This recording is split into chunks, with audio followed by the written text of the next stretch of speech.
Blog Talk Radio.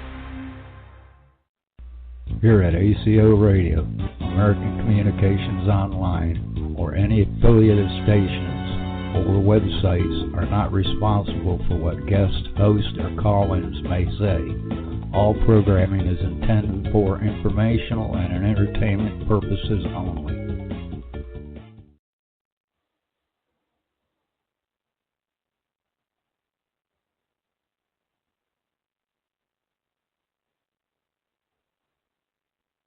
Hello world, this is TJ Morris, also known as Theresa J. Morris on TJ Morris ET Radio. Welcome aboard all you ground troops spinning around smartly on the planet.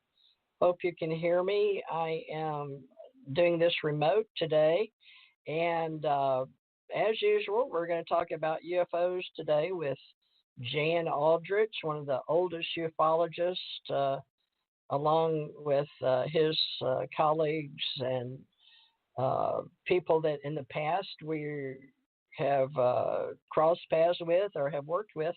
And I'm going to dial him now and see if I can get Jan Aldrich on the line. We've been doing oral reports, and this is book 2. And Jan or Susan Aldrich. Uh-oh. Can't take your call now. Okay. At the tone, please record your message. When you have finished recording, simply hang up or press pound for further options. You said he was going to switch to the other phone. Hi, Jan. This number is 347-945-7207. I had just called you on this phone number, so I'll try to call you. Let's see. Do I have another phone number? Let me look. I'll try to call you back. Okay. Bye. Well, I just talked to him. Not Jan Harzan, Jan Aldrich, but let's see. That's the number I called. Let me try one more time, folks. And I know he said he was going to say 8. That was him, right? This is embarrassing, especially being on live radio, which goes out to all my friends and various great places, Spotify, Stitcher, Spreaker, the S's, and iHeartRadio. But we like to come here every week. And sorry, last week I had to go to the doctor and I missed. I thought Tommy Oxblood was going to cover it, but I'm not sure what happened in Hawaii and Jenna care lesson. Let's try one more time. Hello? Hi, is this the wrong phone number, Jan? No. It's the right phone number, and I tried to talk to you, but I guess you couldn't hear me. No, it went to the. When you called me the first time, I was on the phone. Right. So the second time, it went to voicemail. But we're together now.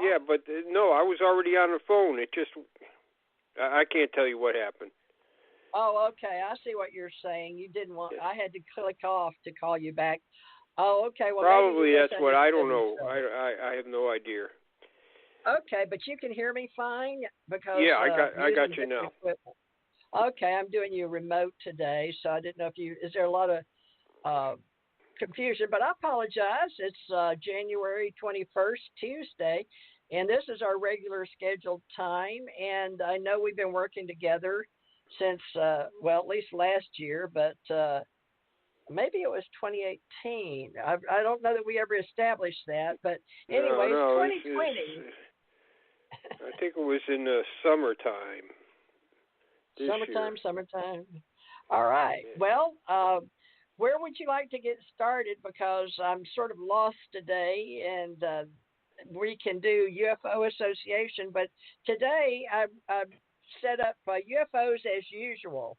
Jan Aldrich and Theresa J. Morris reporters. So I'd like to do this a little differently today. I know that we told people we'd be doing some Indian radio shows with Tommy Hawksblood and the history of Geronimo and things here in Pensacola and over there, but we can touch on that. We have in the past. But today I've got that we are doing our best to form this UFO association. We both have prior government experience and learned to investigate, report, and archive. And I've had some people referring me from the university here in Florida to some interns that want to learn how to do live radio and oral reports.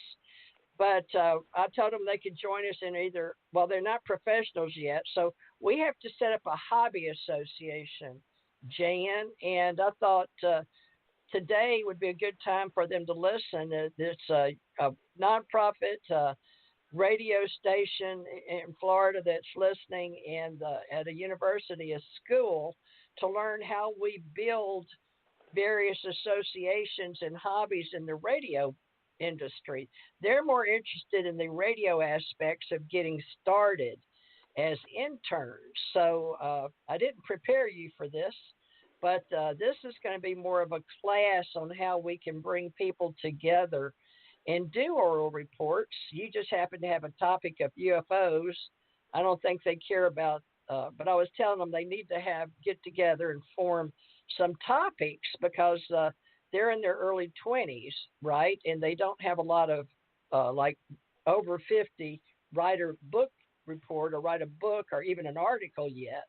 So we're going to be working with people that are, hobby in our hobby association because we're not being paid to do this. So how can we educate our people coming up that don't know much about UFOs or how to start an association? Or let's go back and share the history of how we all got into this business of clipping and investigating and reporting and archiving, because they're not going to know about all these alphabets we use like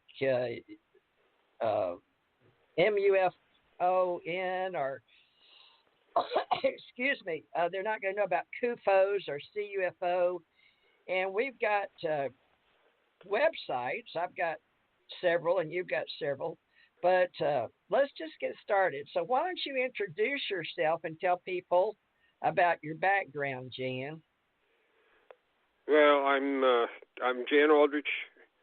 I was in the Army for 25 years. About 16 of that was meteorology. Then I did intelligence and security,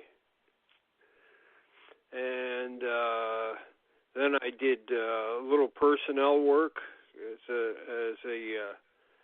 an assistant adjutant, which for enlisted person that I am, or an NCO, is unusual for that rank to hold such a position. It's usually an officer, and he's authorized to sign for the commander. And I was in a unit that was commanded by a full colonel, so that's rather unusual right there. And a lot of the things I did in the Army are kind of unusual. So then I did safety, and I was on a two-star general's staff as the safety man. Now, I'm not trained in safety, but we didn't have a professional safety manager who is supplied by the Army, a civilian. We weren't going to get one for about a year, so I held that position. Another unusual thing. And when you get into those positions, you just have to do a lot of research and find out what the job entails. So that's after the Army, I worked for the post office for about 25 years, and now I'm retired. From junior high school, which was somewhere around 56 or so, till the present day, I've been interested in UFOs or aerial phenomena. Started off with seeing a ball lightning, or Kugelblitz, as the Germans call it, when I was in junior high school. And because of that, I got researching about ball lightning and found out that at the time most scientists didn't think it existed. Now they do. So by researching that, I got somewhat interested in UFOs. There's somewhat of a parallel, since both phenomena are somewhat short duration,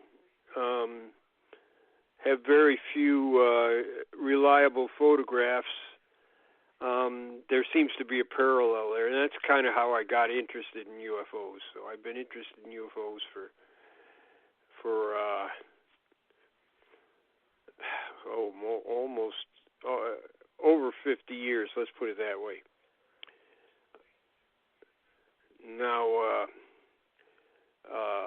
when I retired, I started Project 1947, which was a volunteer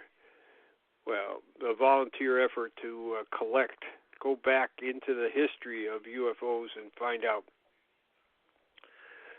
from various records or interviewing people about UFOs, especially from the early UFO era that started in 1947. UFOs didn't start in 1947, but a lot of publicity about it did. I mean, it goes back to the Second World War and even back to the turn of the century and even before that. So working on the history, Project 47, which is what we formed, I got a small grant so I could travel around the country and go to various libraries, historical societies, universities, other types of archives, and research the documents, including government documents at the National Archives, the Air Force Research Agency at Maxwell Air Force, the Army History Institute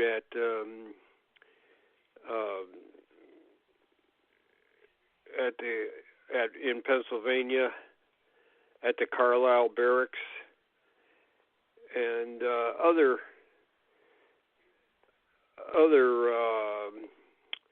places, other UFO organizations and individuals who've been investigating this subject. I tried to keep a serious approach to the subject, and I've tried not to speculate too much. This is not my forte. Is trying to say, what do you believe they are? I don't care.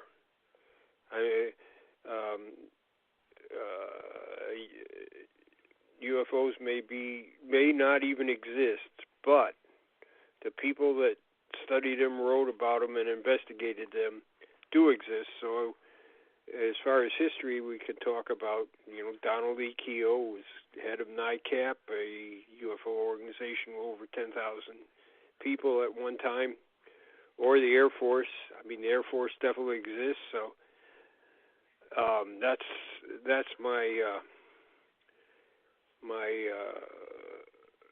goal is to get some kind of a idea of how the government and other people interacted with the phenomena. We have a short time ago we published a scholarly text, UFOs in Government, and it's in a number of universities now. It was recommended for university libraries by the association that actually recommends books that should be in university collections. The organization is called Choice, and the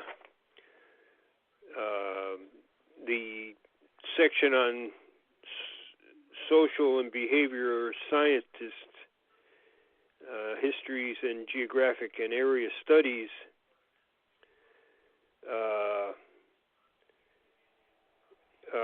recommended this item for university libraries. So it's in a number of Yale, Harvard, overseas in universities in Europe, and a number of places in the United States. It's a rather long tome, and we actually cite a lot of government documents in there. Other than that, I'm also interested in the actual phenomena, so we unfortunately, these things don't come to a laboratory or hang out where you can take pictures of them. It's usually by chance. So we have the main way we get information is by interviewing witnesses. So I've interviewed hundreds of witnesses on this. We've also done what's called oral history. People that have been involved in the phenomena one way or another as witnesses, as investigators, as government policymakers. We've interviewed, well, I haven't, but I've helped in interviews of almost 50 people. The main person that does the interviews is Tom Tulene, and he has done over 200 interviews. We have, there's also, of course, the universities are now doing a lot of oral history interviews, and surprisingly enough, every once in a while these things appear in a university oral history, where the people recount their lives and any interesting incidents they have, and sometimes their interesting incidents are UFOs. Several general officers have interviewed for Texas Tech in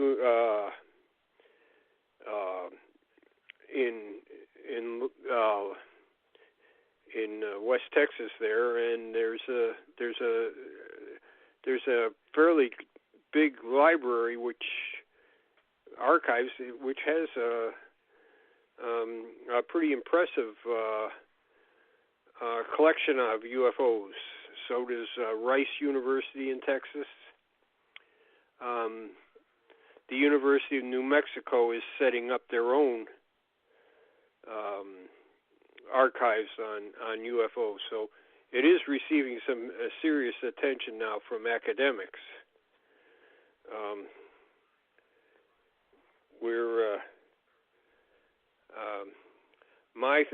One of the things I'm doing right now is trying to scan multiple files of people that have either passed away or turned their files over to me, and we're trying to reproduce these digitally, which is a real pain in the neck because nothing is uniform.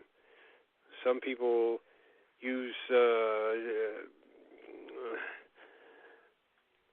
data sheets that are different sizes or little pieces of paper and things like that.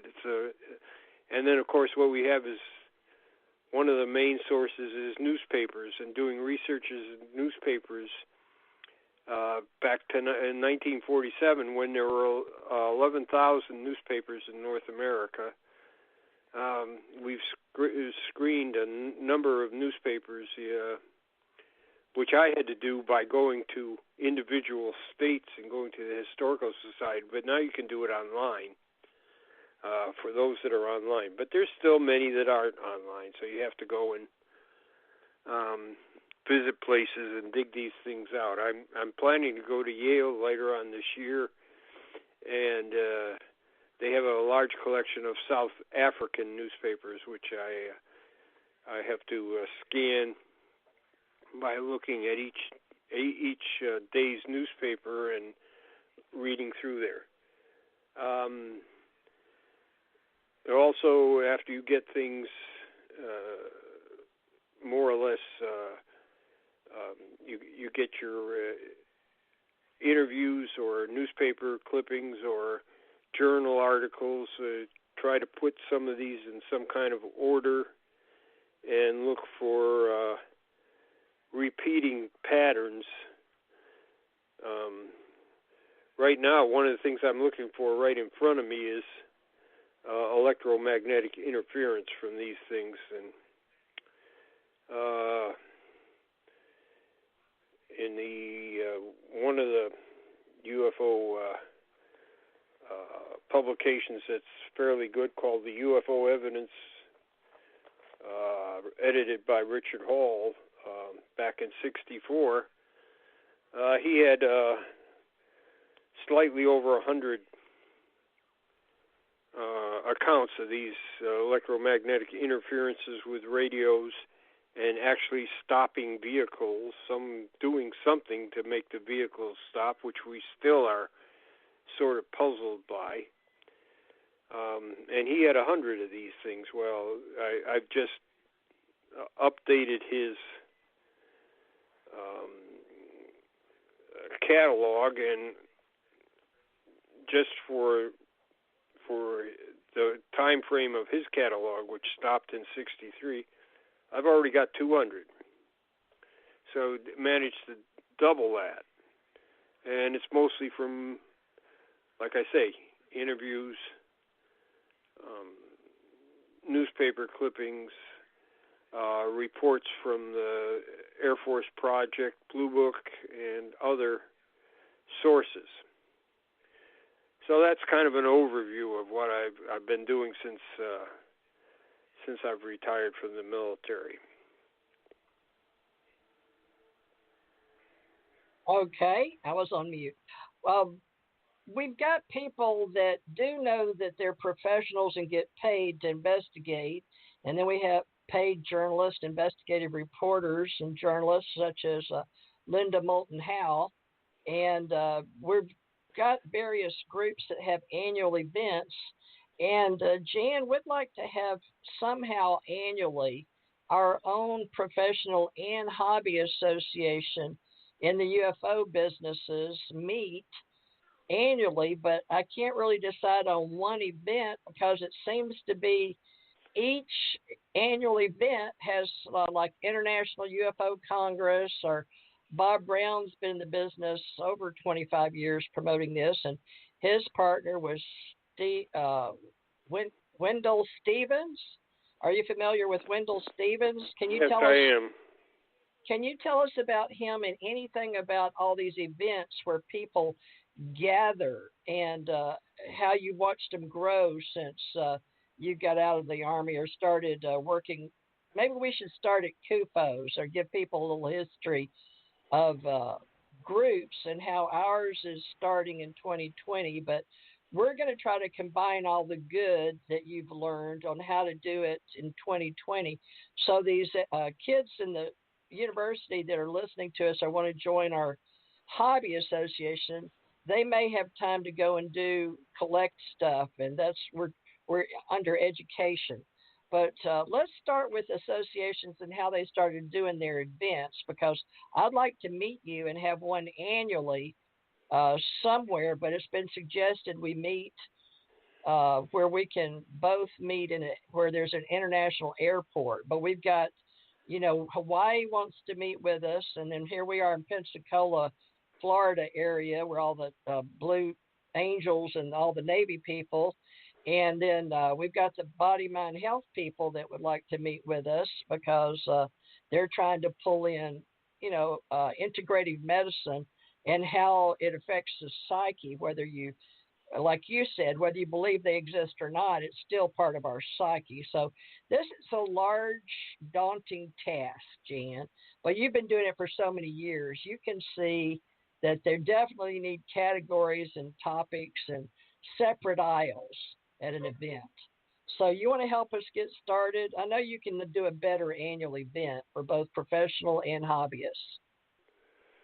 Well, there are plenty of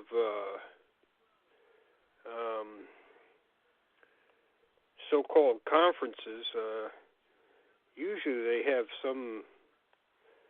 Usually these people are doing this though to put bread on their table.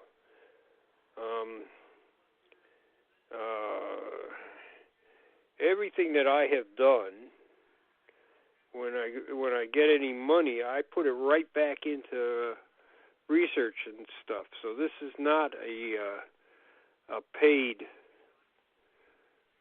position that I'm in.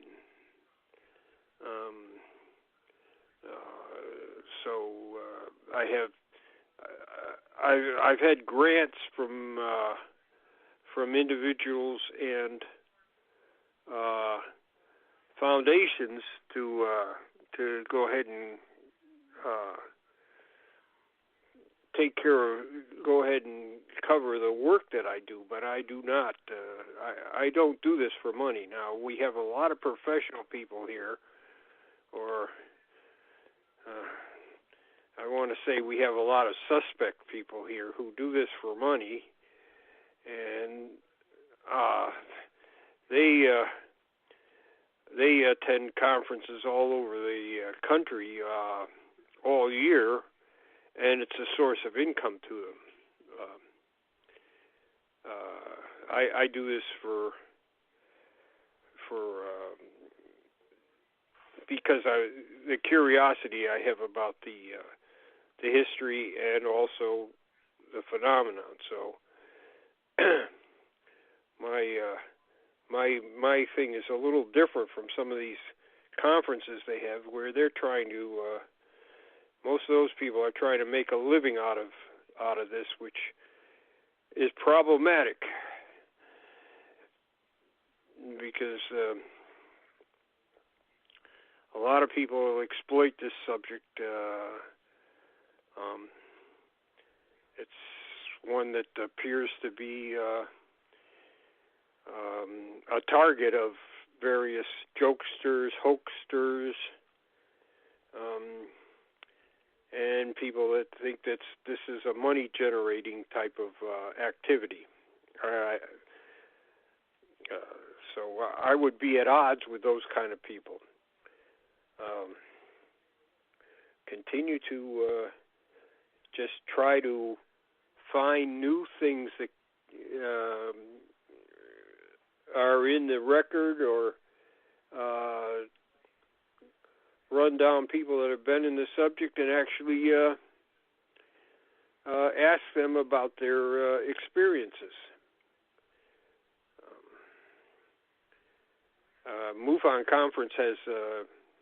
MUFON has a conference every year, and it rotates around the country. We did have a UFO history workshop in Chicago, and like you say, being near an international airport, we got the head of the French UFO project, Jean-Jacques Valesco. He came in and talked to us. He investigates UFOs for the French Space Agency, or he did at the time. We got some people from Italy that came in because they were going somewhere else in the United States, and Chicago's a good place to stop off. So that's what they did. They came to our conference. So being close to an international airport is helpful. Well, would you say that our UFO Association, can we help? We've got a new group I've started on Facebook called Space Travel Advocates, because I live in the South and my husband worked at NASA, and my children grew up with their grandfather working for Grumman and their other grandfather, TVA Authority, and then their father working at NASA. And then my next husband, Thomas R. Morris, working for the U.S. Army like you did, out of country. And I worked for the Navy and out of country. And we did intelligence work. But bringing it together. We were never allowed to mention UFOs, although we worked in the field, but it's interesting. It's, I think you and I, we mentioned Men in Black, but, in intelligence said wear black because you expected it. And then we have the movie. So it's crossed over. And it's gotten to be a rather huge industry around the world, like you said, with all these events and people. We have authors, which I've got an authors book club and TJ Morris Publishing, but I'm not in it for the money, nor have I ever made, I think I've made 3,000-4,000 maybe in 10 years, like passive income. And this passive income and helping people that are world leaders, and especially American competitive forum. They have the competitive forum with the bankers and the people that lead unions or associations. But this one that I'm doing is going to be, you and I talked about remembering who's who as part of it. We can have an honorarium for people, including Stan T. Friedman. He got an award, and I put his little email in one of my books to help at least have a memory of, it's not written properly, but I'm starting American Communications Online Guidebook. But for you and me running this UFO Association, I started the name back with Stanton Friedman, and George Filer said, don't leave him out. But I'm sure we want to start. And remember, I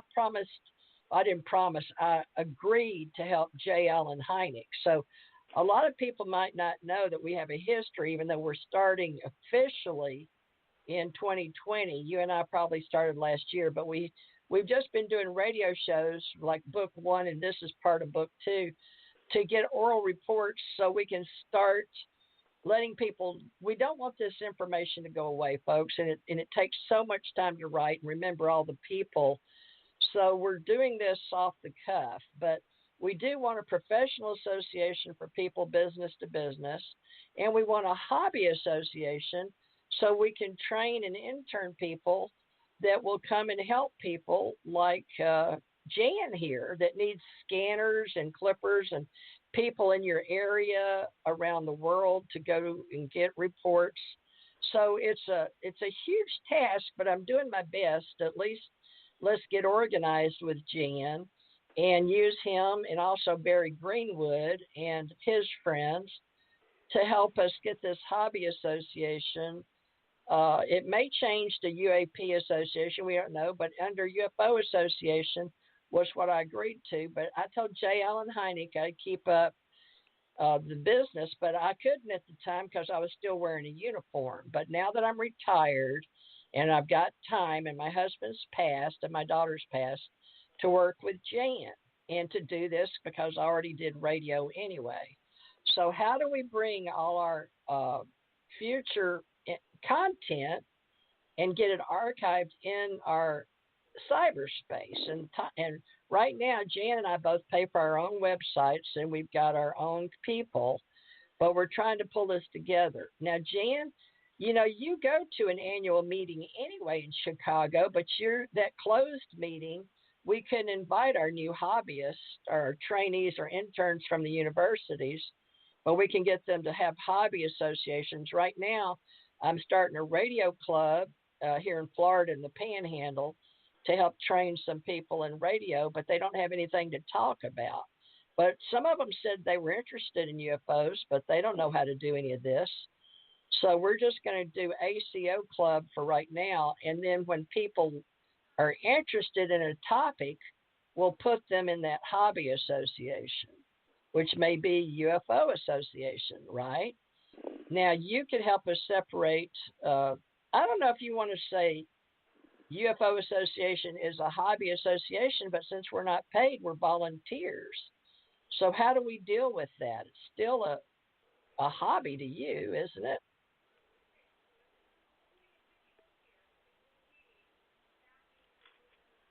Did I lose you? Oh, no, I'm here.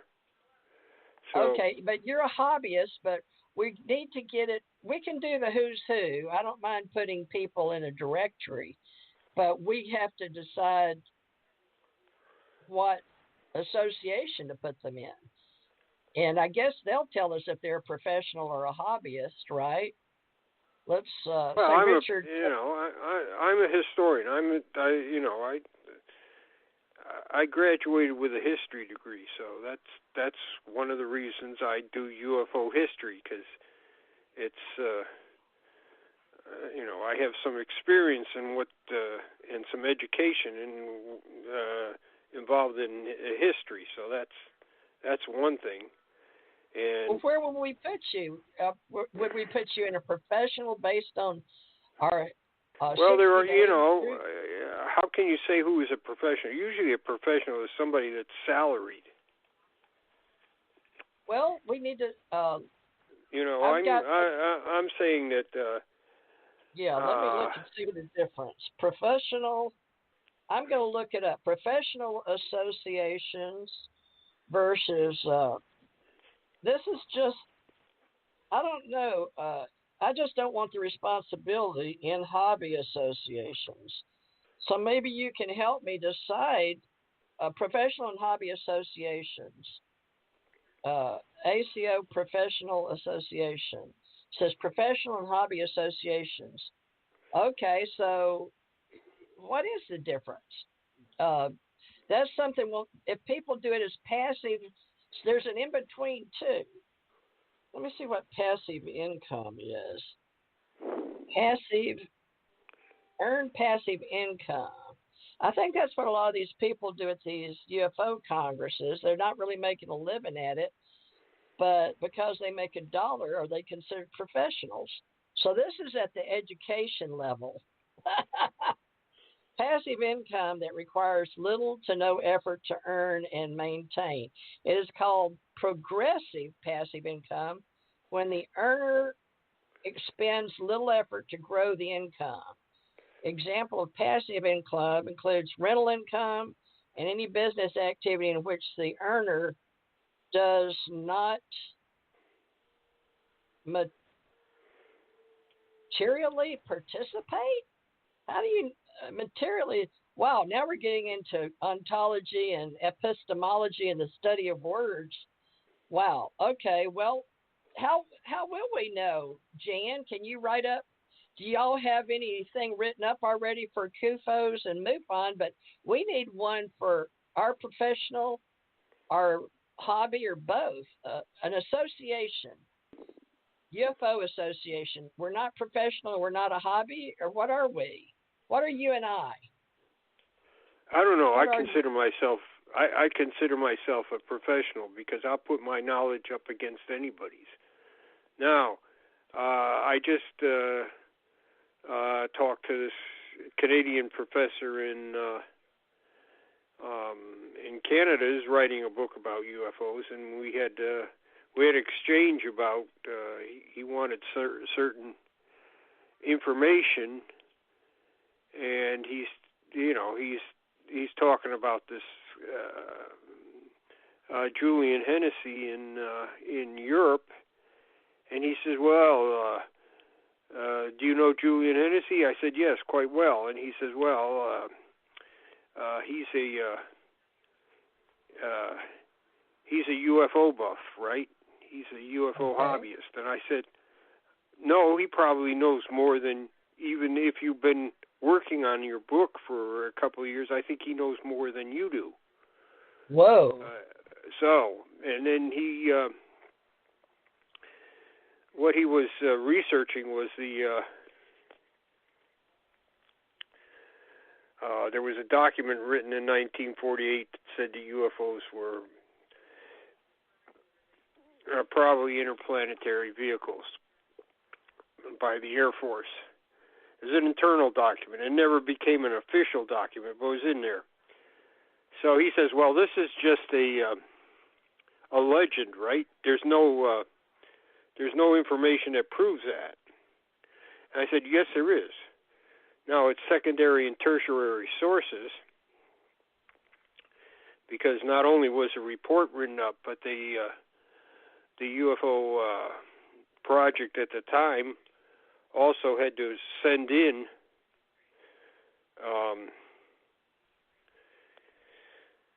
reports, and their conclusion was mentioned in one of these reports. And he says, well, do you have that report? And I said, no, but I know what the title and date was. So he says, well, that's how, so how do you know what it said in the report? And I said, because I have a Navy engineer who analyzed the Air Force's report, and he quoted from it. So that's how we know what was in the report. Now, it's not the actual document, but it's got quotes from the actual document. And I gave him all the references, and he said, well, he said, if you read a UFO book, they always refer to some kind of evidence, but they never give you citations that somebody can go and look up. And I said, well, this is the way I work at this thing. So he says, well, that's the kind of thing I want. I want somewhere where I can go and explain where I've got this information from. So that was. They want to cite their sources as. Right, and a lot of people don't cite their sources, or they don't even understand the sources. They say this is a Bolander memo. It's not a memo. It's a staff study. Twining memo. It's not Twining's memo. He signed it. He signed it because it was the opinion. It's the corporate opinion of the Air Materiel Command at the time in 1947. It's not his memo. He is signing for the command, and that's at this late date. It's hard to believe that people don't understand even basic military correspondence and administrative how procedures. It relates. Yeah. Right. I worked with classifying documents as well as the JAG office, but I've been trained to do what you and I are doing today, and I never understood all the training and why they put millions in me to do what I'm doing today now that I'm retired. But I now recognize that our country and the international arena in cyberspace is now asking the 60 to 80-year-olds to participate in humanity, which we have really never really optimized as a model in enterprise or in global scale before, because you and I were raised in a day where a gold watch, parachute, and all that at 60. But now I was just listening to this group today on C-SPAN or somewhere with all these presidents of different associations together for the competitive forum, including the University of Arizona, different people, the Bank of America president, all these people on a forum to help us. And they're saying that people of mine and your age, 60 to 80 and they're even going to do 90, they want to work, they want to do things, and that we have to redo even the universities. They're going to totally reinvent how we're doing the entire global population, including university level, education level. So, there's going to be the 20-year span for the 20-year-olds to 40 to 60, where they cut us off pretty much and told us, even our MPs, I was talking to one, he was 63, he had to get out. He didn't even want to get out of the military, but because he was 63, they were kicking him out, literally, out of the Army.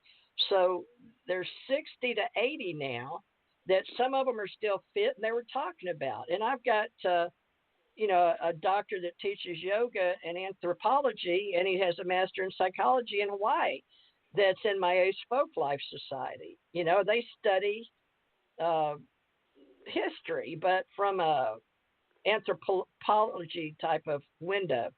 You and I are pulling all these. You and I are historians, but we've been in libraries. We've spent a lot of our time reading books. We've spent a lot of time in our government. We understand working classified material, and also now the kids of today are calling me and wanting to be in our group, but they don't have any training. So we're going to have to figure out an internship But this is a whole new thing for right in the time that we want to have all this stuff for the elders to do and help. They're also saying, you and I both know this, that they're going from UFO to USO to UAP to ASCO, and alien contact, and alienologists versus ufologists. And you know the historians like Richard Dolan versus Michael Sala from Australia. You know what I'm saying. We've got all this internal stuff and strife, and even the events. I just had a friend of mine on radio, go on record, meaning YouTube, that he was bragging on social media that he was going to be a speaker at a UFO event, and he cited it. I'm not going to mention any names because, but it's true fact. And later on, folks, if you want to know who I was talking about, just email me, tjmarsagency@gmail.com, and I'll tell you. But he's been told after all this planning and promoting that he is now going to not be a speaker at a UFO event, one of the huge, large ones with a history, Jan, and it shocked me. But what happened is it was just like the Corey Goode, Richard Dolan deal with MUFON and Jan Harzan. Remember the 50th anniversary at MUFON? This is inside loop talk, really. But the point is there are people making choices at these conferences at who is professional or who is nuts and bolts and mechanical type and where they want the history to go versus those that may be working with movies, Hollywood, television, fiction. It's almost getting like nonfiction versus fiction, and the historians want it historically accurate, which would be you and me as well. But they do cross over. So this is, what would you call this? A new movement, a new paradigm? It's everything. But I don't know how to explain all this to the kids coming in. So it's up to us to sort of organize the library, so to speak. It's not just paranormal either. I moved you and me today from paranormal, where I usually keep our UFO association, to education today. So our category today is education, Jan. But you see what I'm saying? So right. We're public. Our category is education, and our tags are ACO Association, UFO Association, American Communications Online, ACIR Radio, Jan Aldrich, and Theresa J. Morris. Now, what can we do with this? Because I do not want to lose accountability for the fact that you and I have already done radio shows where you collect and archive, you help CUFOs. J. Allen Hynek, we're doing that history. We've talked about it on the UFO and crossing over into the History Channel. But also, we've got kids that need to know how to get into the business and out of the radio business is the one I'm talking to today, but they needed content.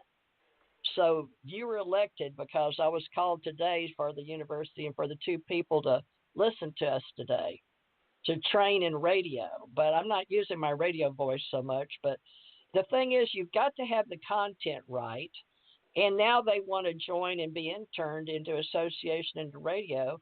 And why not use this topic? Except that it's in our business, we know it's gotten controversial due to the events. And my point is, now they're deciding after somebody goes out in social media and on their websites and on their YouTube channels and talk about going to be a big speaker at one of these huge UFO events out in the West.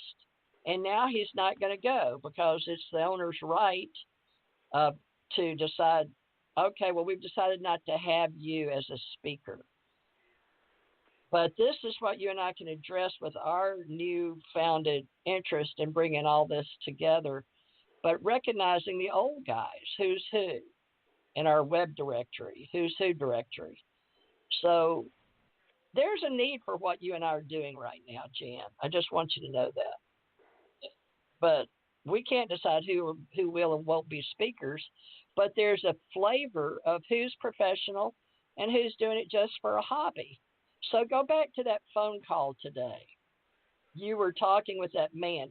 Would he be interested in being in our UFO association as a No, professional? he's a skeptic. He thinks that the whole business is hooey. Great. It's most academics do not believe that there's anything to this. Great. So, do they even know there's a history to it? Yeah, well, this guy does. He's writing on a history. I know another fellow from the University of Pennsylvania who writes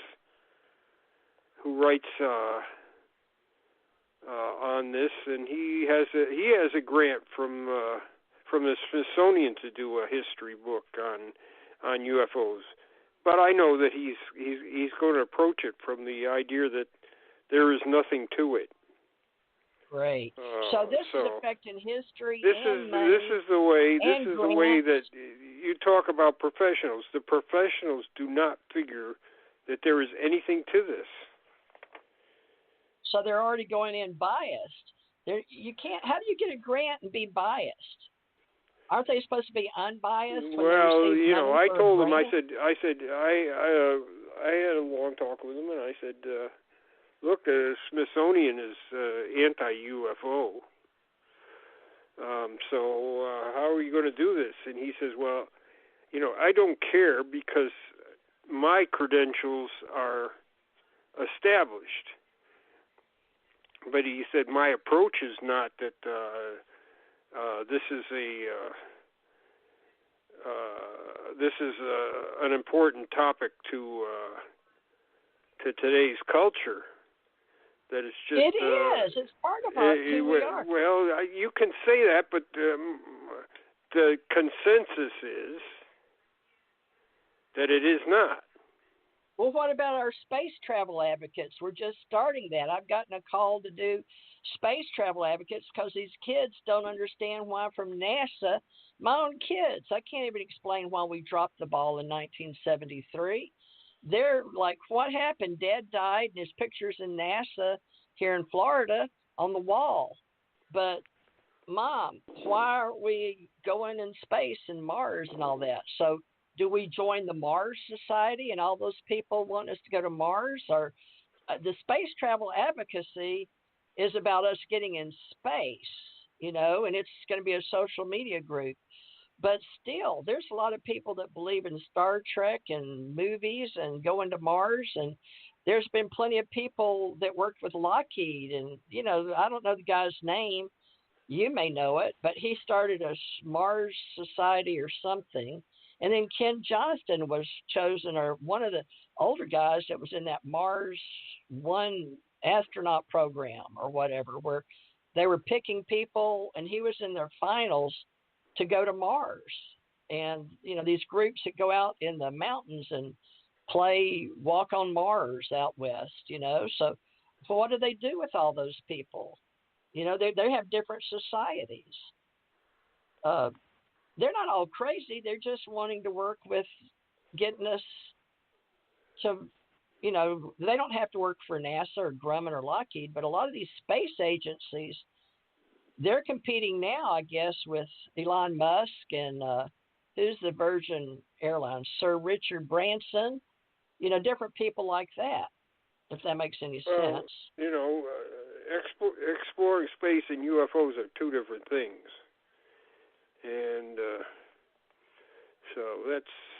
Why? It doesn't have to be. We've got the Space Force coming up. First of all, you got to get people that are... NASA doesn't want to go near UFOs. So, that's one thing right there. So, they're not interested. They think it's a waste of time. Well, they're interested in getting money to go into space. They're interested, but they're not interested in UFOs, which is a different topic altogether.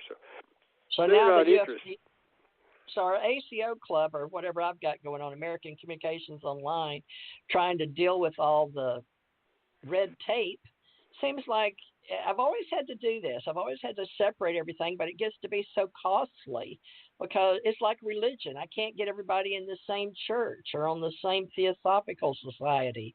I can't get historians on the same. It's just hard to get people together.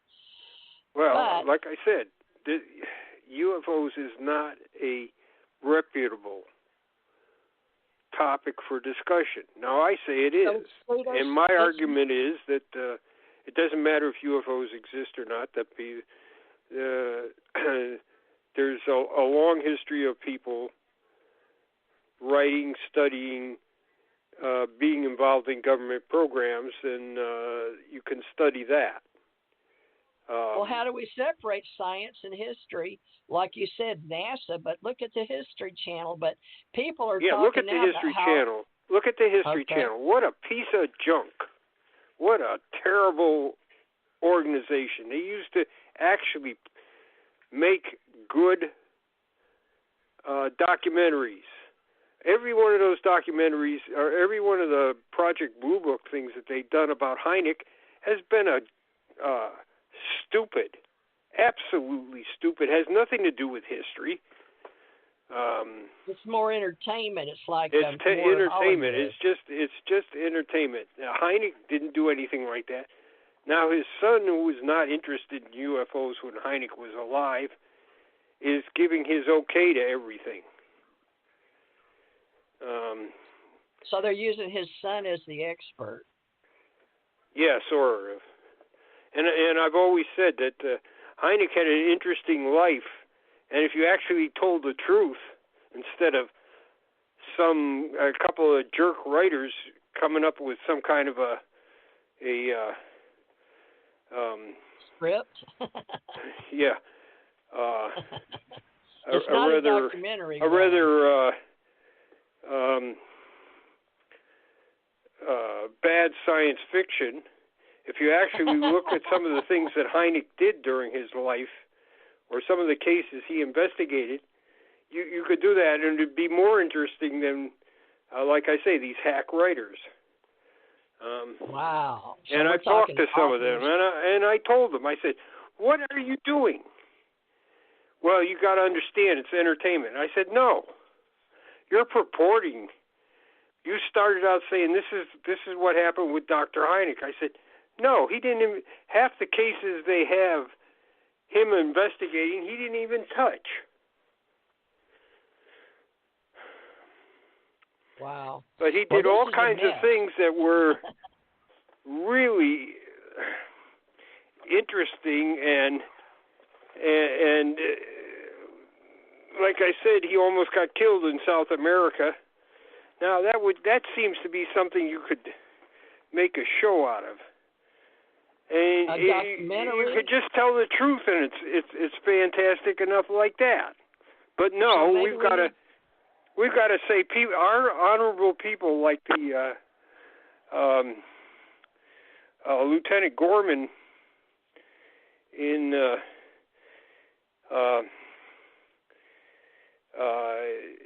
one of the first episodes,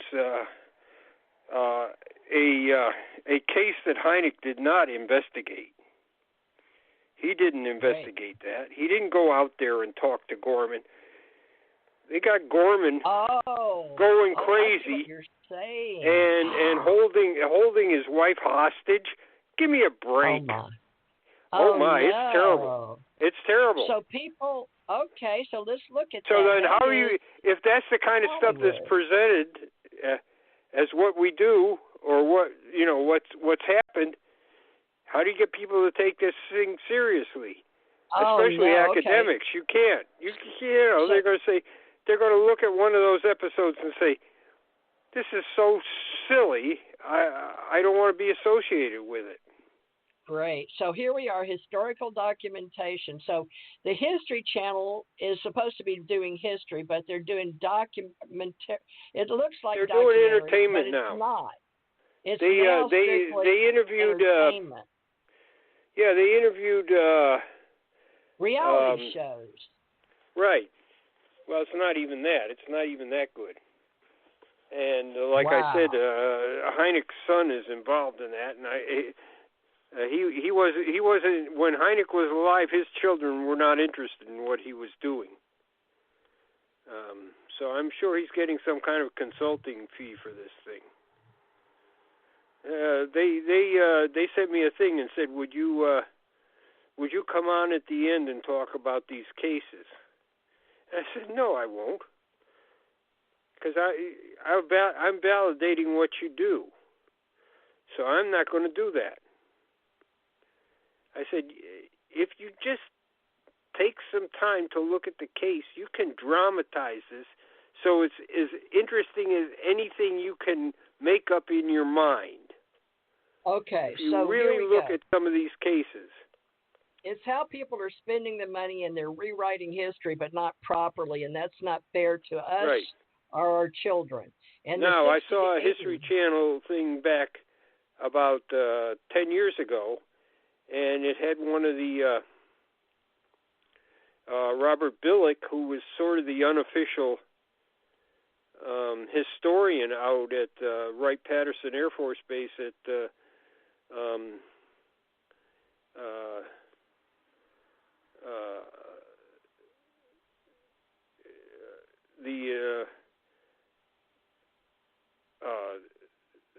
ATIC there. He goes all the way back to when it was T2. So during the war, he was there. And like I said, he's sort of the unofficial historian.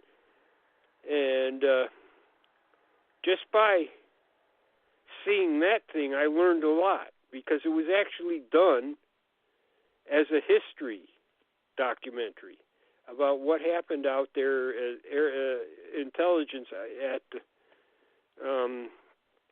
Wright-Patterson. It was not a UFO documentary. It was just a documentary about how they did things day to day, and some of the things they were involved in.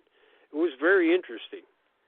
And one of the people that we interviewed for our oral history program was Billick. So I got to check what the History Channel said about him against what he had told us in his oral history. It was very good. But now they've become a bunch of hack writers. So they're just real pain in the neck now. Well, we've got ancient aliens and all this other stuff. Secret files, and I don't know, half a dozen of them on there now. They're just half of them are don't have any basis in reality. They are there's people sitting around and writing second-rate science fiction.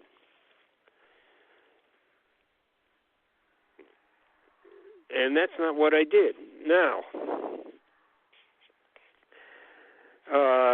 I went on the Smithsonian.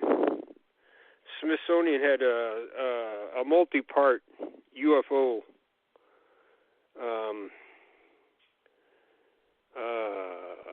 program about UFOs, and I went on with the Smithsonian, and I talked about the 1952 August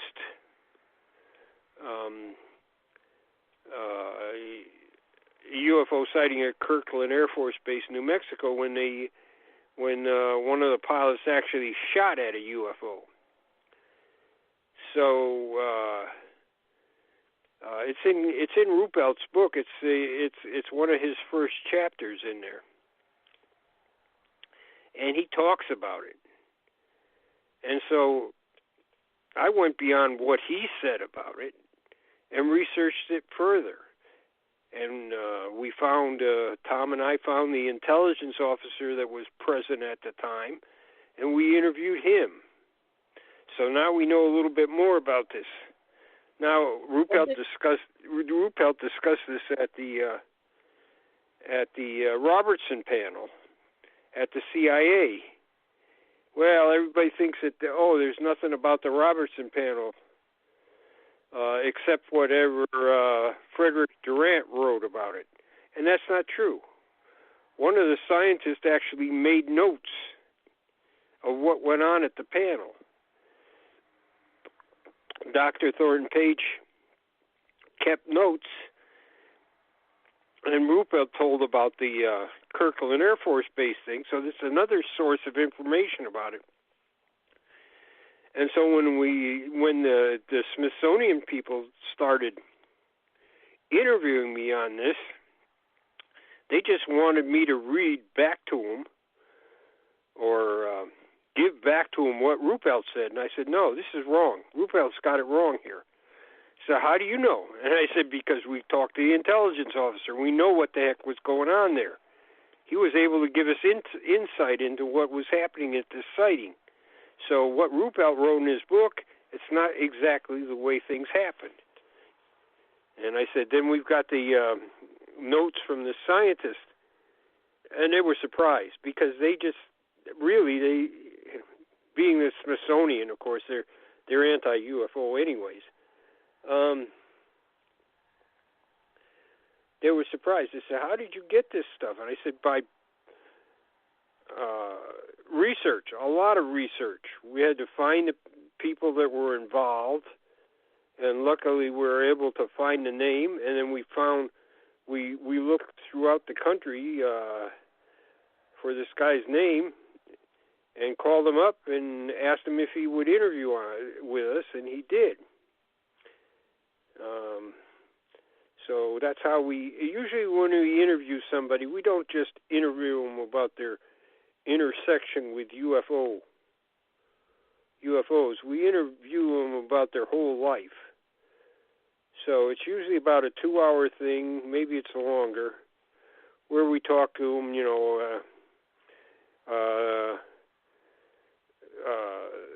their childhood, their military service, anything else they did, their education, the whole person, and then we spend maybe the second half or more on how they were involved with UFOs. This is the way we do things. It's not professional. We're not doing it we're trying to do as close as we can to the standard that the Oral History Association has put out. Well, there you but go. we don't have the time to go back and check everybody's what they tell you, or submit to them a copy of the interview so that they can make corrections or additions. It's just we have most of us have regular jobs, and we're trying to do this on the side. So it's I would argue that it's not hobbyist, but it's not. We don't have the resources that, say, a university like Texas A&M would have. Well, do you pay dues to Oral History Association yourself? Huh? Do you pay dues to the Oral History Association? No, Tom does. He drags me along because I know the UFO history. Ah, I see. So he does. He's got the equipment. He knows how to produce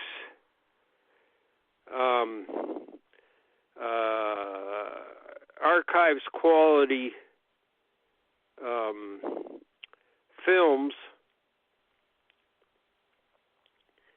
and how to, what to ask. Now, I think he is a member of the Oral History Association. Right. But they do have they have a guide as to how oral histories are supposed to be done. Well, we try to stay as close as we can to them, but look, we went on one trip where I think we put at least, going around from one place to another, I think we must have put 5 to 6,000 miles traveling to go places.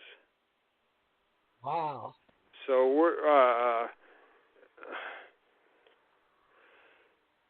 and that's like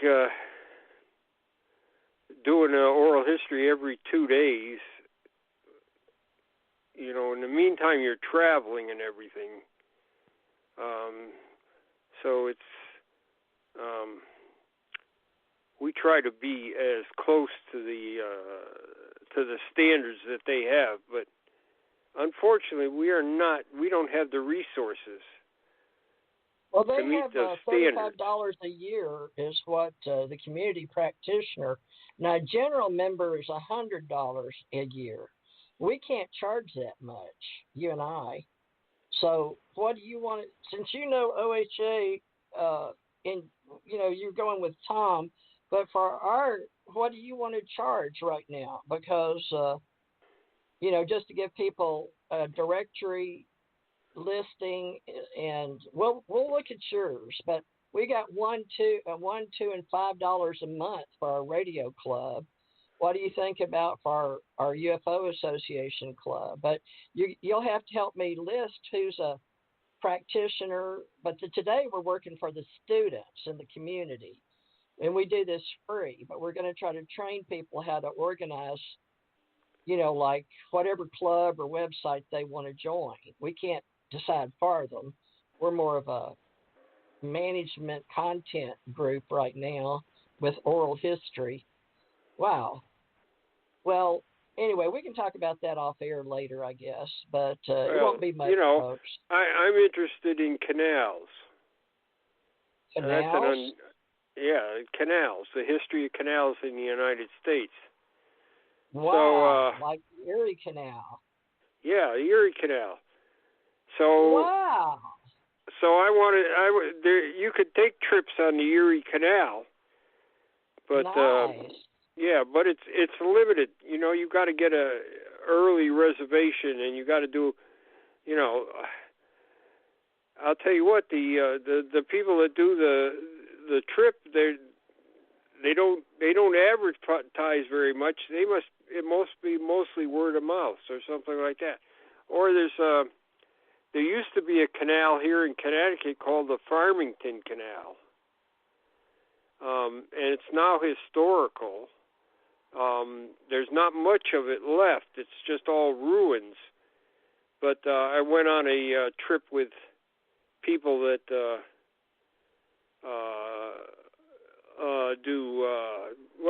I guess you'd say they're archaeologists. And you can find out where the canal was and the route it took and everything. And there's still artifacts. There's no canal there anymore, but there's still artifacts. So that's one of the things. Of course, there's all in Europe. You can take you can ride on the rivers all the way from the Netherlands to the Black Sea, because they have canals between the Rhine and the Danube and a number of these other rivers that you can go on. So that that's another interest I have. Now, if I was to go ahead and do a film of that or a documentary, it wouldn't be professional. I'm not a professional videographer or anything like that. So it's the same thing with ufology. We're trying to do a number of things. I mean, oral history is just one thing. And putting together documents in some kind of order and reports and things like that, it's we're a lot of people, they're kind of out of their depth. We got to learn by doing. Right. That's what we're trying to start this internship for. Apprentice and internship. This is like not an approved subject for study.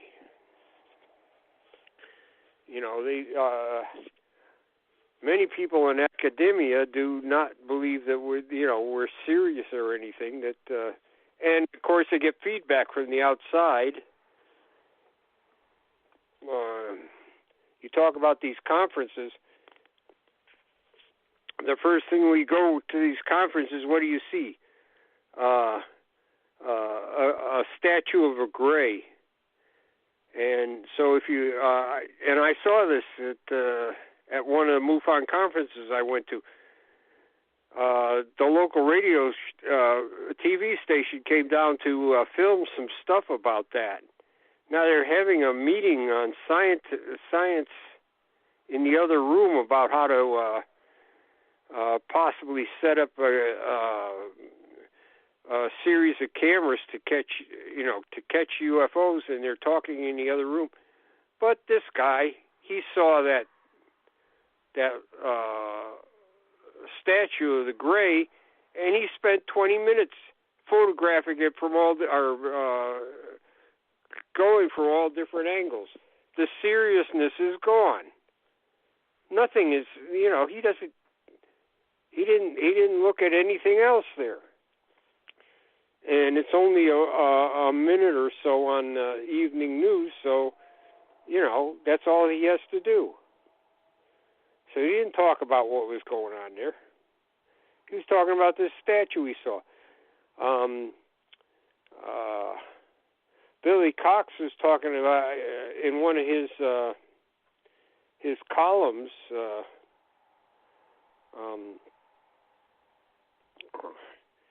In which he went to a UFO conference, and what do they have? They have this dog that looks like it's being, this costume on this dog that looks like it's being eaten by an alien. Oh, that's really serious. People that don't know what anything about ufology think, oh, these guys are really nuts. Well, if you act like you're a nut, that's what people are going to say about you. You are a nut. So, I noticed that most of these conferences, they don't have anything to pass out to somebody that, might want to know, might just wander in on what's going on and be interested in finding out more about it. That seems to be a problem.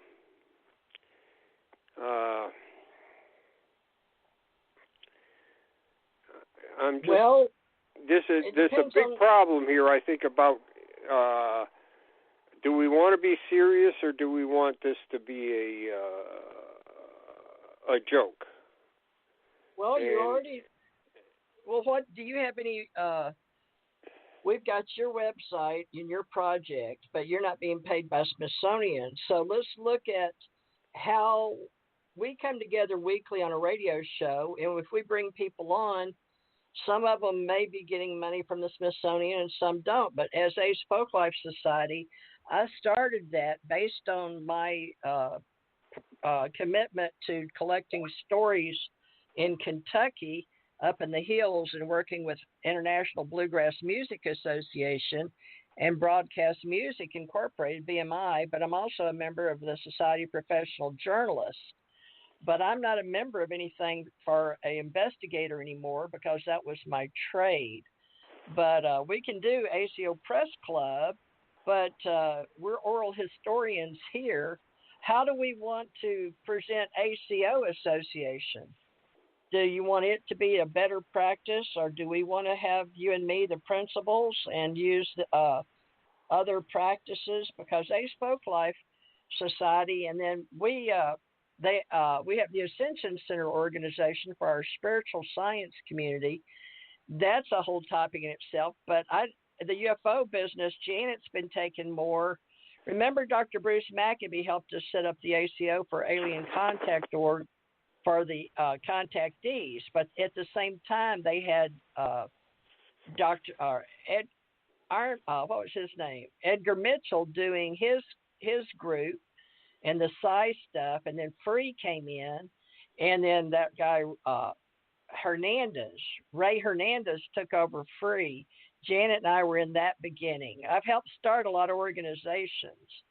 In the beginning, in Florida, Dr. Edgar Mitchell and stuff, but they're all separate, and they all get their own little clique and their own little committees.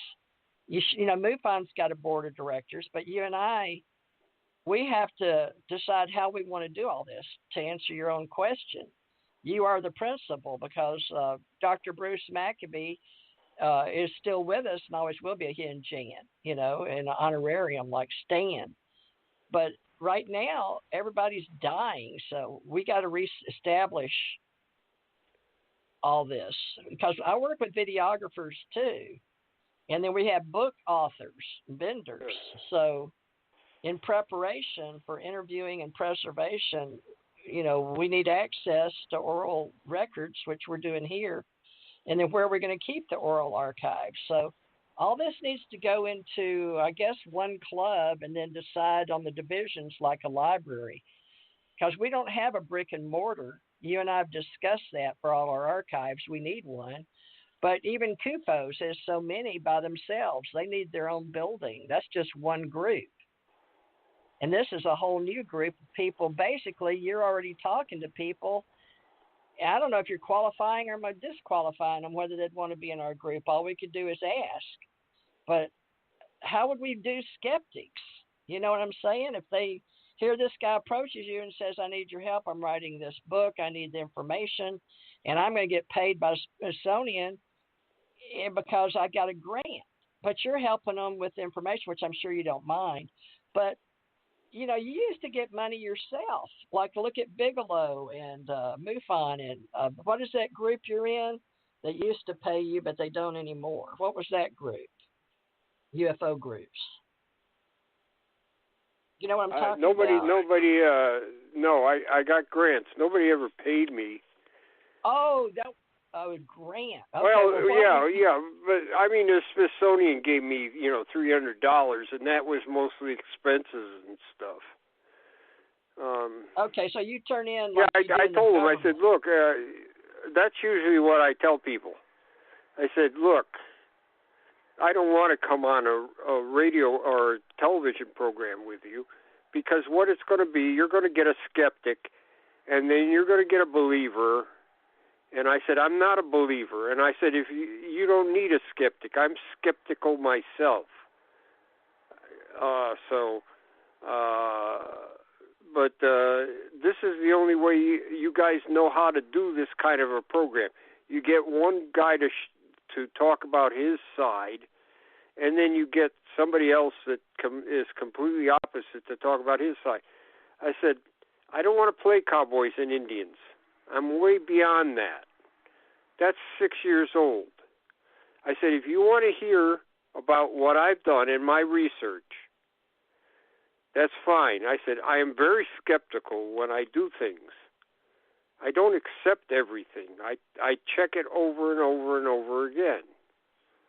So I said, I don't need, and especially somebody that's a degreed astronomer that comes on afterwards and brags about, well, I never investigate any UFO cases, but I could just tell you that this is wrong. Well, if you just never investigate anything, then you don't know. And I'm tired of that. So usually I tell them, hey, if I'm going to be on your program, it's $30 an hour and minimum of 10 hours, and that usually everybody's gone. They don't want to. They don't want to talk to me then, because they want to. They want to get somebody that comes on for free. So the Smithsonian actually, say, yeah, we'll pay that. Which is nothing. If Stan Freeman came on a TV show, he got automatically $2,000. Wow. Yeah, that was sort of set standard. Yeah, that's the standard, because he was AFTA or whatever the organization is that are TV personalities. Right. And so he has to get paid at scale, whatever it is now. I think when he first started, it was $2,000. I don't know what it is now. Yeah, SAG-AFTRA. We just had the SAG-AFTRA SAG-AFTRA or whatever it is. Yeah, I'm not sure what the organization. He was in there. That's more Hollywood film industry. So if he appeared on one of these programs, he got scale, whatever it's like the minimum wage for actors. Right. Well, he helped me start this, and then I put in my book, he and I were doing books, but he had a New York agent, but I was talking to him when he was getting stuff going, years and years ago, which and J. Allen Hynek, but we're old timers now. And what do we want to do based on our history with the kids coming up today that want to do oral history on radio, and they don't care the content, they just want to get into radio.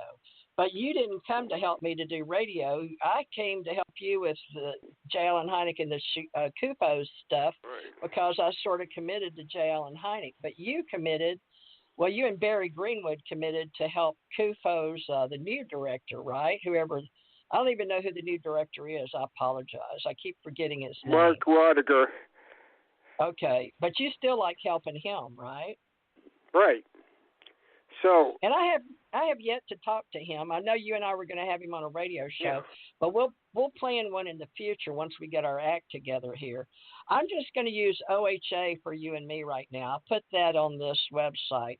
General membership $100, emergency independent $75, student $35, life member $1,000, and partner member $450. I'll let you know if anybody joins.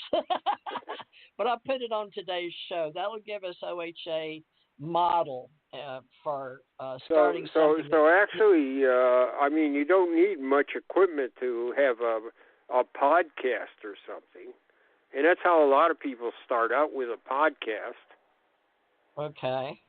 And so you don't need much, you know, and in a lot of cases, they are paying to use professional equipment, and they may even provide an engineer to run the equipment, you know, to get the. And if you do other things like various things up from podcasts, where you're actually doing documentary films and things like that,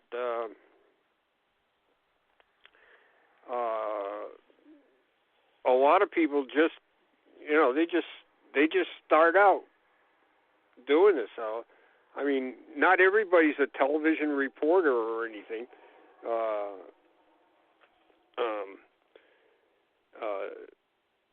And like you say, people don't, you know, they might like to, they just want content that people might be interested in. So you like, here I live in near Willimantic, Connecticut, and years ago they had frog armies. What? During the Revolutionary War. So somebody could come on, some local historian or a local person that collects legends and things, and they can talk about the frog fight at Willimantic. So if you go around the towns around Willimantic, you will find everywhere there's frogs. There's a bridge in Willimantic over the river there that's got frogs sitting at the big statues, about 10 foot tall, of frogs at the bottom of the bridge. They call it the Frog Bridge. Why do they call them frog wars, though? I mean, it was really a frog war. For some reason, these there were frogs in this one pond, and these other frogs came, and it was a big battle between them. And it was I mean, the people were so amazed. They made drawings and wrote up things about what they saw and everything. And so everything around here has something to do with frogs. I went to a restaurant where I used to go to a restaurant when I was in the post office, when I was at when I used to get loaned out to another post office, and coming back I used to eat at a restaurant that was called Rivet. You know, like the frogs make that name, that noise. So, and you know, there's all frogs all over the place, and in the window and everything, there's a stained glass frog. So, I mean, that is something, you know, content that you know, somebody that's doing such a program would be interested in doing that, even though they're not particularly interested in the subject. It's just an unusual thing. Wow. I had no idea. So that's really, is that American history? Yeah, it is. That would be a documentary. There was some kind of a battle between the frogs. I don't know. One group of frogs was trying to get this other group of frogs out of the pond. They were trying to take over. So. Wow! How about that? Predatory. It is. Yeah. They said they're marching across They didn't have paved roads, but they had, wagon trails, and people. Here comes these frogs from another place, attacking these first frogs.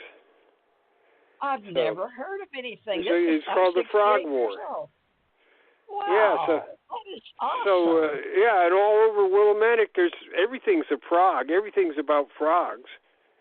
It's a legend. Live? It's a legend that's grown up. They got the Frog Bridge and Frog Restaurant and all kinds of things like that. Wow! So you live there? That's a local legend that people around the country might be interested in hearing about. Wow. Well, our little thing today we started, I guess it'll just be, we'll have principles and we'll figure out how to let people in. But you've got this closed-minded stuff, but do you have a frog member association up there where people can join? What's that, Are you a member of it? You remember our Frog Wars? Oh no! It's just it's such a legend. If they ever, like I say, if they, in fact, one of the streets up here is named Frog Hollow. So. That's so funny. Yeah, but do people come and pet frogs? Do they have? I don't even know about frogs. I'm not a frog person. Big bullfrogs, little frogs. Now I like those little tiny green ones, little tiny tree frogs. I played with those growing up. I didn't like those big brown ones in Monroe, Louisiana, where I grew up. They were ugly. They looked like they had warts on them. I don't even know the difference. Yeah, so they you can still go where the pond that this all happened on. I mean, there's a sign on the road saying Frog War. Wow. This way. So Frog War this way. Yeah, Amazing. and the library's got all kinds of information about it. And, well, we can meet at the library. That's where our in the wintertime like it is now. Now, like they have these 10-foot frogs on the bridge, like at the bottom of the bridge, like guarding the bridge. Wow. They got these statues of 10-foot frogs there, and in the wintertime, people knit scarves for them and put the scarves around their neck so they don't get cold. Wouldn't they be hobby association frogs? They wouldn't be professional frog association, would they? No, but I mean, the local historical society, would do that. Now, my sister goes to a history meeting every, I think it's twice a month on Fridays, and during the Revolutionary War, the French went to Rhode Island, and when Washington saw that what was going on in the South towards the end of the war, Cornwallis was the British general, and he figured he could pen Cornwallis in, and so General Rochambeau, who was the French general, he had an army here, and they started marching down from Rhode Island through Connecticut, and he went through right where I'm sitting. He went here in Canterbury, Connecticut. He went right through this town, and there's all kinds of things on the roads that talk about, Rochambeau stopped here, and people find buttons, with these coin detectors, the metal detectors. They find French buttons from French uniforms and other things. And he marched down there and joined Washington. And this is a funny story from that. He this Connecticut sergeant was at the battle, and so the watchword was Rochambeau. And he wrote back and he said, but a lot of the colonial soldiers or the patriots didn't know who Rochambeau was, and they thought they were saying "Rush on, boys" when they attacked. So it's the kind of stuff you're interested. Is interesting. You could actually make a program around that. You about could. how they, everybody thinks that since Washington started out, the beginning of the war, he was on Long Island and he got beat by the British. I mean, all he had was people that they weren't soldiers. They were just militias and stuff. And the British were professional soldiers. They've been doing that all their lives. So they beat him.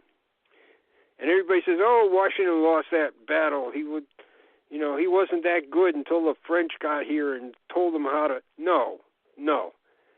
He pulled out of Long Island and through New York and finally to Valley Forge.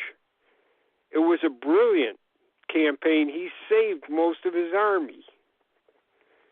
And people don't realize how, he was being beaten back every place, but he managed to save his army, which was the big thing. And then when we came back,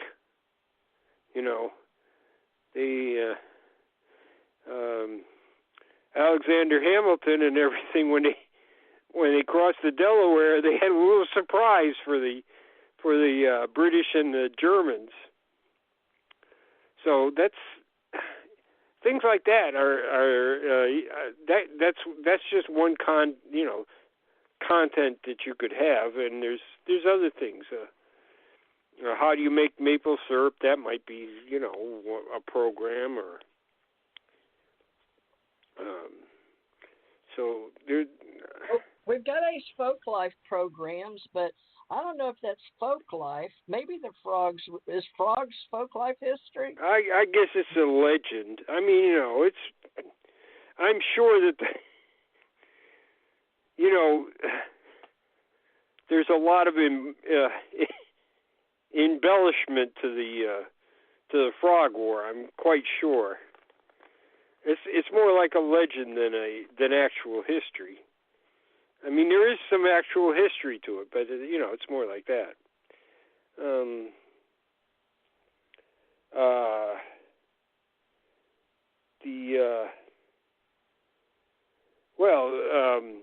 The post office down there in where I worked, it goes back to 1867.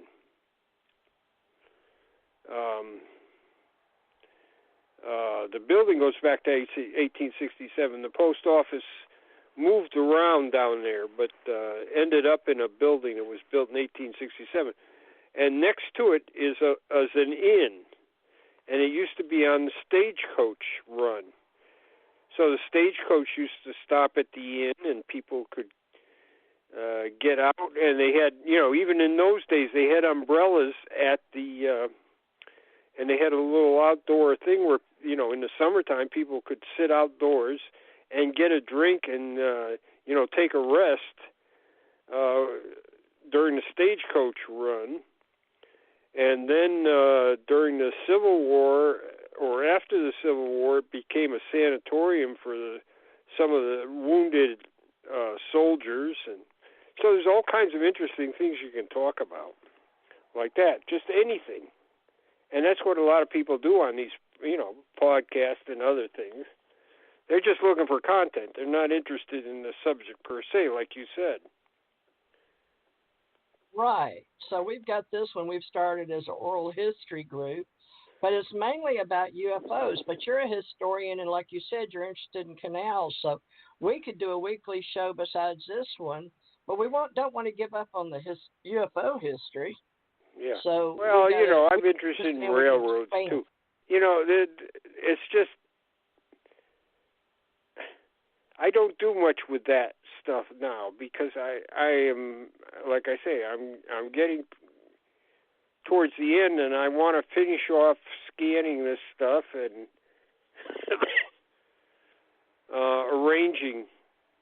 arranging things so somebody else could take over.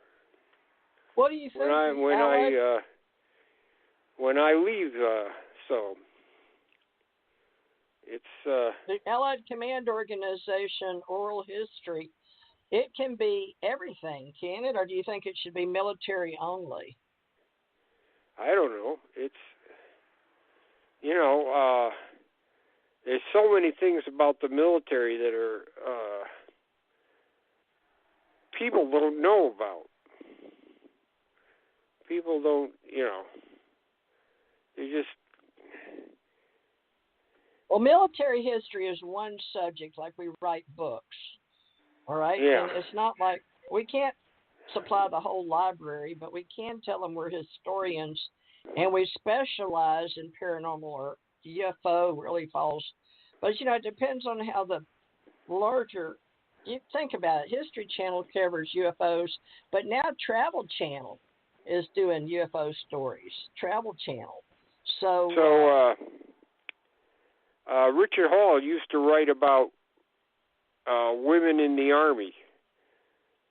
So there were some women during the Revolutionary War that dressed up like men and were in battles in the Revolutionary War.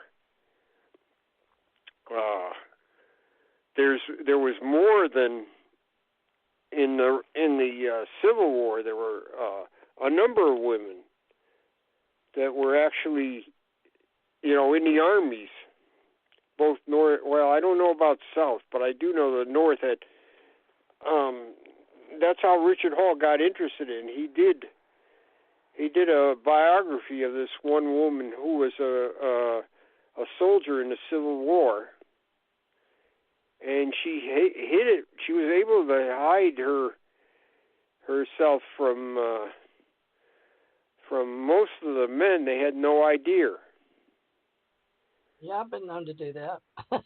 Yeah, so couldn't tell me from a man. And she wanted to fight, and that's what she did. And Hall wrote that book, and then he started finding out that there were other women that were like that, and then it even went back to the Revolutionary War, where women had been in the army as soldiers. So that's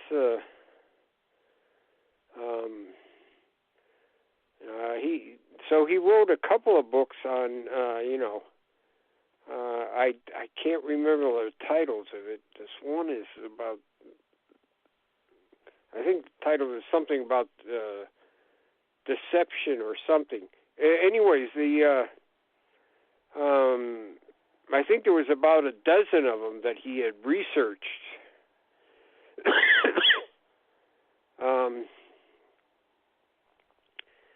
And the one about the woman in the Civil War, it was quite successful, as a matter of fact. It sold a lot of copies.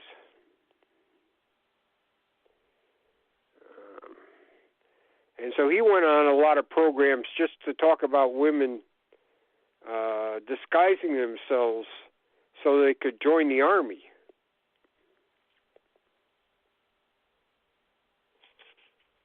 Well, can we put Space Travel Advocates? That's an interesting social media group.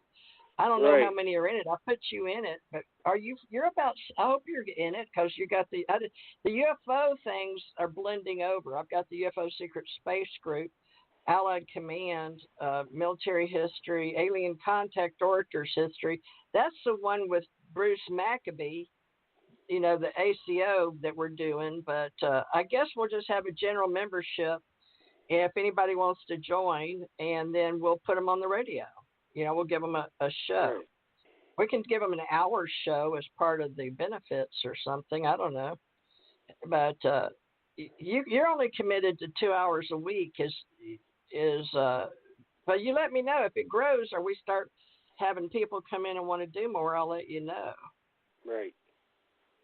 So, now, are you in the, I think I've got, you don't care because you're listed as ACO main director, history kind of person, as a historian, but do you want me to put you, the UFO Association, you want to be in that one separate, don't you? The UFO Association, because somebody else asked me to write an article about it, the UFO Association, while we were on the radio show. They want to go read about it because I have it down right now because I'm putting up a directory for it. But ACO Club app, I'll put that on this show so at least you can find. But it's mostly people wanting the social media, but they don't like to pay for that. They want to be in the free groups and social media, right? But the professionals... Sure, that's what's killing all these groups and everything, because they can't get any money. Exactly. Everything's got to be for free. Well, you know who's making the money off of it? Then you can't run anything. Right. Yeah, so it's that's what happened to all the UFO groups. They used to be all over the place. But everybody wants it for free. They want free information.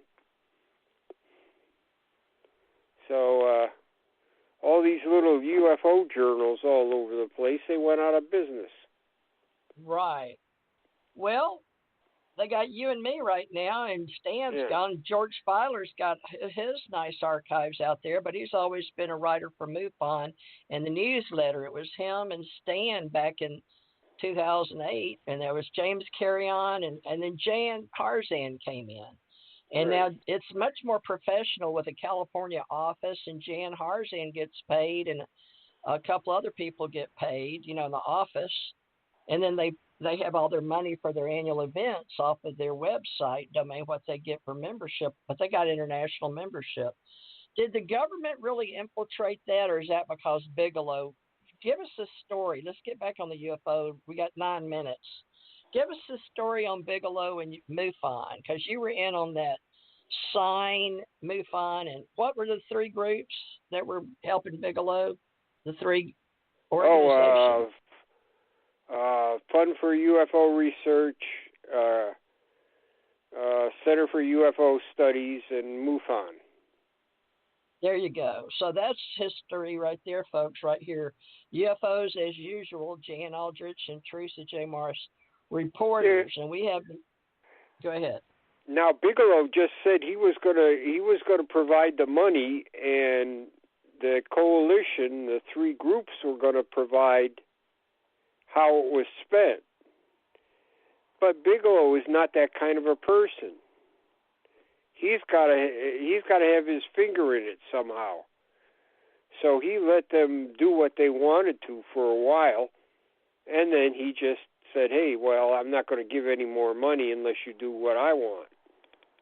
Oh, well, are we going to say that to people? We're not going to give them any more money unless they do what we want them to?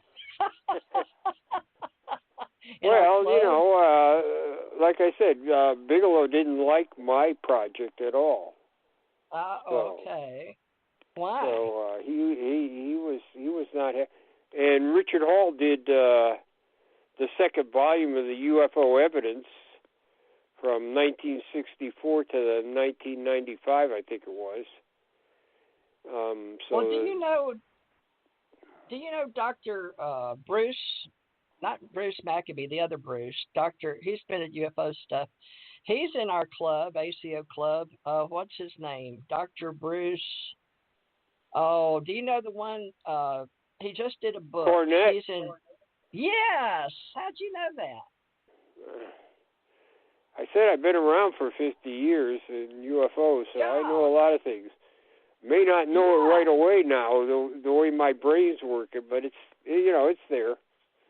Well, he's in our club, and he's shown up and been professional as far as radio. That's the only way I know him is radio.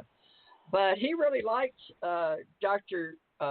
Bruce Maccabee, and I have a picture with him shaking hands and all of that. But now each person can do their own archives, but apparently he's got some of his own. But he mainly studied that New Jersey up there, Montauk, I believe. But that's what his book's about. He just wrote a book about whatever he did on that. But anyway, he's going to be a speaker for Bob Brown. He's paying him to come over there. Where is that? They call it the Other Las Vegas, Laughlin. It's where Paula Harris does her Star Works. Or she's doing something now with Russell Targ and ESP. Oh, that's another factor. I like psychology and parapsychology. I can't help it. That was always just something I was interested in after I died. And I kept dying, and I wanted to know why, and I kept coming back. So that's not UFOs, but that's, neuroscience. But in parapsychology, the Russians were interested in psi phenomena. So I have phenomenology. But now one of my groups here that I have never had a meeting yet is metaphysics, monthly meeting, but I pay $25 a month for a meetup group. And they do a really good job of marketing. And then we have one in Albuquerque, New Mexico, with Dr. Ken Johnston and a lady. Anyway, there's several people that do. Do you know Richard Smith in Albuquerque? Richard's taken over the Albuquerque UFO business, but I think he does it. He doesn't call it UFO, though. He calls it consciousness, I think. Richard and Linda Smith. Are you familiar with them? No, I'm afraid I'm not, no. All right, well, they're event promoter over there, Richard and Linda Smith. They came on this radio show. We've helped start a lot of people since we began in 2012, and Lorian Fenton came on years ago before she had her first festival and event, and she got MUFON up there in Santa Clara, and she has a UFO deal annually, right? And she does a spot, or did, on Revolution Radio. I think she still shows up on Mondays. I have to look, to be honest with you. I filled in for her a couple of times when she didn't show up with a mad painter. So, well, you're doing your part, but you said you're going to stay in UFOs, and the trains and the canals have taken a back seat. Well, in the ACO Club, I can list your interests, just like social media does free. But I don't want to pay for everybody's stuff, but we can pay for just putting your ACO Club links and bios up there, your bio and your face and your links.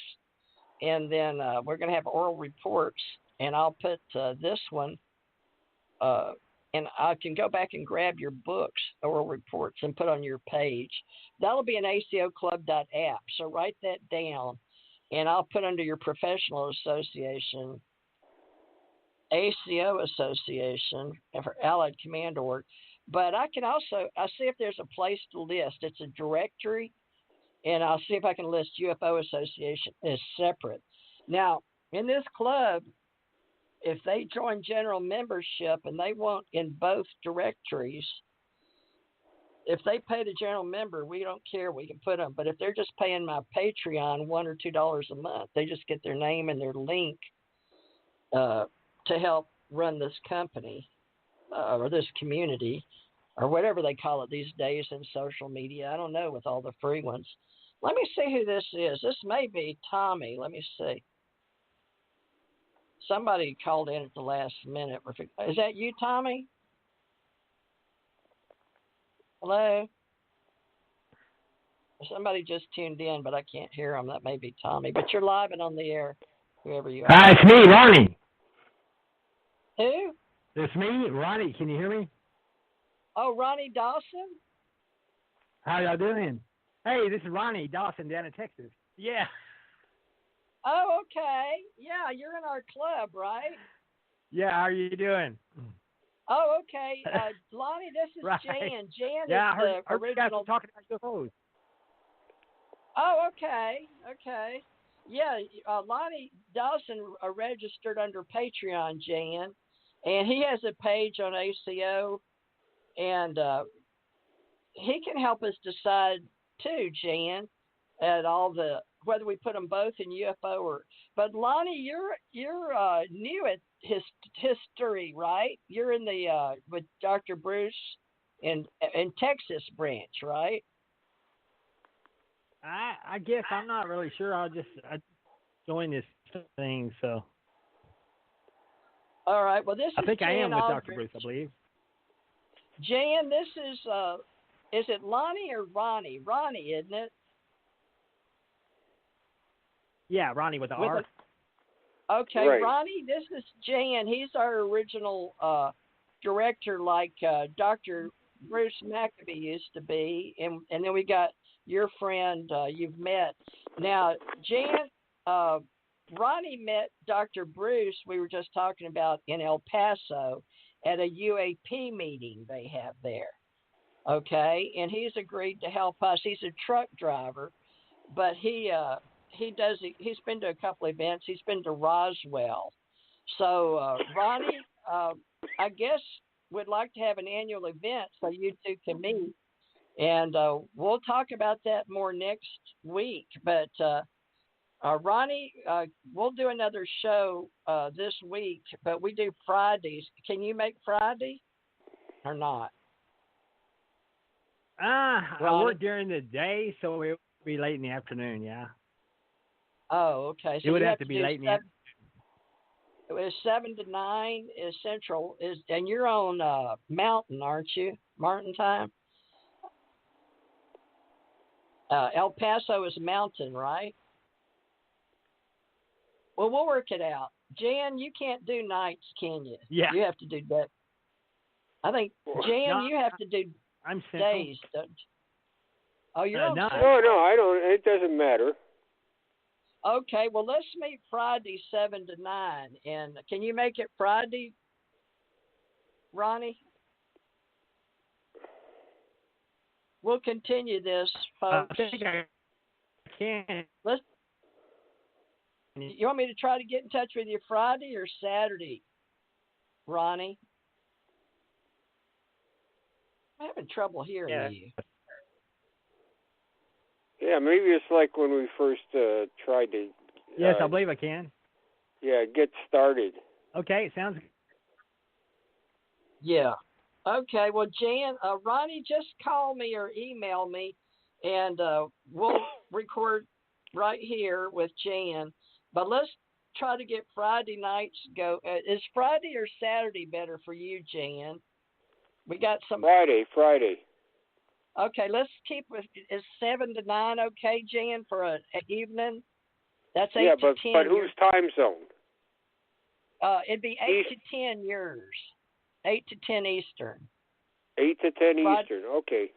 Yeah. You'll be competing Friday with Richard Dolan. I think he does Friday 8 to 10. I don't mind that. Richard don't care. All right, Ronnie, we'll get you going Friday with Jan, and then we'll talk UFOs then, okay? All right, sounds good. Thank you. Okay. All right. See you then. Okay, Jan. Thank you, everybody. We'll be back Good night. Friday night with Ronnie Dawson and Jan Aldrich for our ACO club, but we're branching off and having some UFO talk too. And now we've got the intern group. So we're getting it all together, folks, and we'll help each other. All right, Jan, we'll see you Friday, and then we'll be back here, folks, Tuesday for the day show, 3 to 5, Friday 7 to 9. All right, Jan, Okay. Thank you. Thanks a lot. We'll get it going, folks. It'll just take Here us at a while. ACO Radio, American All right. Communications Online, or Thank any you. affiliated stations, or websites are not responsible for what guest hosts or call-ins may say. All programming is intended for informational and entertainment purposes only.